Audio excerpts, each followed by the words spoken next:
तो hey guys, welcome back to the channel. तो ये जो हमारी वीडियो है ये बहुत ज़्यादा स्पेशल होने वाली है। आपका क्वेश्चन होगा क्यों? तो ये स्पेशल इसलिए होने वाली है क्योंकि इस वीडियो में बेसिकली हम लोग 2 ऐसे मेजर क्वेश्चन्स करने वाले हैं, जिनकी आपके बोर्ड्स में आने की प्रोबेबिलिटी ओवर 90% तक है। तो please be careful for that. और इसी के साथ आज के जो हमारे 2 क्वेश्चन्स हैं, वो कुछ इस तरह से हैं। First read the question. हमारे जो 2 ये क्वेश्चंस हैं, सबसे पहला क्वेश्चन है बेसिकली हमारे क्वेश्चन है कंट्रोल एंड कोऑर्डिनेशन वाले चैप्टर के। तो जो हमारे 2 क्वेश्चंस हैं, what is reflex action, explain it with A diagram.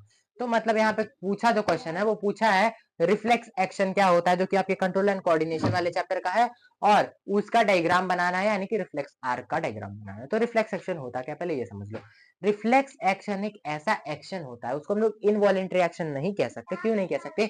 Involuntary action हमारे ब्रेन से कंट्रोल होते हैं, लेकिन उनको हम खुद से नहीं कंट्रोल कर सकते। जैसे अगर हम अपने डाइजेशन को रोकना चाहें तो रुकेगा नहीं, लेकिन वहीं पे जो रिफ्लेक्स एक्शन होता है वो वो भी कंट्रोल नहीं होता है एक तरह से, लेकिन वो हमारे ब्रेन से कंट्रोल नहीं होता। सबसे मेन डिफरेंस है, जो हमारा इनवॉलेंटरी होता है वो ब्रेन से कंट्रोल होता है, लेकिन जो हमारा वॉलेंटरी होता नहीं, जो हमारा रिफ्लेक्स एक्शन होता है वो ब्रेन से कंट्रोल नहीं होता है। और ये रिफ्लेक्स होता है, इसमें स्पाइनल कॉर्ड का रोल होता है। तो अब इसका आंसर आप कैसे लिख सकते हो? The action performed when there is a sudden change in environment. जब एकदम अचानक से एनवायरनमेंट में चेंज आता है और उसकी वजह से कोई एक्शन होता है, तो उसी को हम लोग बोलते हैं रिफ्लेक्स एक्शन। जैसे समझो ये एक प्लांट है, इसमें अगर कांटा लगा हुआ है, तो उस कांटे को अगर हम टच करेंगे तो ये थोड़ी हमारे मैसेज ब्रेन में मैसेज नहीं जाएगा, डायरेक्ट आपका स्पाइनल कॉर्ड एक्ट करेगा कि कांटा लगा, तुरंत वो हाथ हटाएगा, क्योंकि इतना टाइम नहीं होता है कि आप थिंक कर पाओ और फिर उस पर रिएक्ट करो, ऐसा नहीं होता।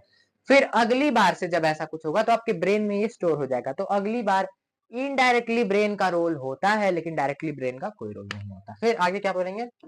No role of brain. फिर इसका डायग्राम कैसे बनेगा? मान लो ये आपका हाथ है, ये कोई हॉट ऑब्जेक्ट है जिसको हम लोग स्टिमुलाई बोल सकते हैं। ये हाथ में आपकी जो नर्व होती है, सेंसरी न्यूरॉन होता है, फिर बीच में रिले न्यूरॉन होता है, मोटर न्यूरॉन। तो सेंसरी न्यूरॉन का फंक्शन क्या होता है? सेंसरी न्यूरॉन एक ऐसा न्यूरॉन होता है जो कि आपके सारे मैसेजेस को सेंस करता है। मतलब क्या एक्शन हो रहा है, क्या अफेक्शन हो रहा है आपकी बॉडी में, ये सब सेंस करता है सेंसरी न्यूरॉन। फिर रिले न्यूरॉन क्या करता है? ये स्पाइनल कॉर्ड में प्रेजेंट होता है, और ये आपस में सेंसरी न्यूरॉन और मोटर न्यूरॉन को कनेक्ट करता है। इसके अलावा इसका कोई फंक्शन नहीं है। फिर मोटर न्यूरॉन क्या होता है? ये कनेक्ट होता है हमारे मसल से, जिनकी वजह से एक्शन होता है। जैसे आपने हाथ रखा, फिर आपने एक्ट किया, तो ये काम करता है हमारा मोटर न्यूरॉन। इसी के साथ ये क्वेश्चन हमारा खत्म। दूसरा क्वेश्चन हम बढ़ते हैं आगे। दूसरा क्वेश्चन है, explain one difference between tropic and nastic movement with example. Tropic और नास्टिक मूवमेंट में एक डिफरेंस पूछा है विद एग्जांपल।